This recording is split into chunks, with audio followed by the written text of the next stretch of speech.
அமேசான்ல இருந்து நம்ம வாங்கியிருந்த பார்சல் வந்து பாத்தீங்கன்னா பக்காவான பேக்கிங்ல வந்திருக்கு. இதுல பிரச்சனையே இல்லை. ஆனா இந்த பேக்கிங்லேயே வந்து பார்த்தீங்கன்னா எக்ஸ்ட்ராவா இன்னொரு சீல்லையும் போட்டிருக்கான். அந்த சீல் வந்து பார்த்தீங்கன்னா 2 இடத்துல ஸ்டேபிள் ஆயிருக்கு. எல்லா இடத்துலையுமே வந்து பார்த்தீங்கன்னா இப்போ நீங்க ஸ்க்ரீன்ல பார்க்குற மாதிரி ஒரு 4 ஒயிட் கலர்ல ரவுண்டா இருக்கு. இதை என்னதான் பண்ணாலும் கலர் மாறல. அண்ட் தென் இந்த சீல்ல என்ன கொடுத்துருக்காங்க அப்படின்னு சொல்லி கேட்டீங்கன்னா, இஃப் இன் கேஸ் அந்த ஒயிட் கலர்ல ரவுண்டா இருக்கு பாத்திருக்கீங்களா, அது பிங்க் கலர்லயோ ரெட் கலர்லயோ இருந்துச்சுன்னா நீங்க இந்த பார்சலை அக்செப்ட் பண்ணாதீங்க அப்படின்ற மாதிரி போட்டிருக்காங்க.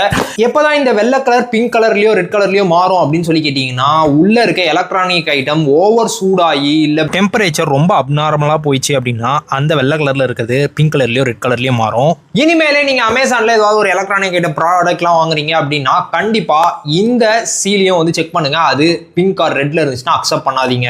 உங்களோட ஃப்ரெண்ட்ஸ் சர்க்கிள்ல யார் அமேசான்ல அதிகமா டெய்லி ஆர்டர் போட்டு வாங்குவாங்களோ அவங்களுக்கு இந்த வீடியோவை ஷேர் பண்ணி விட்டுருங்க.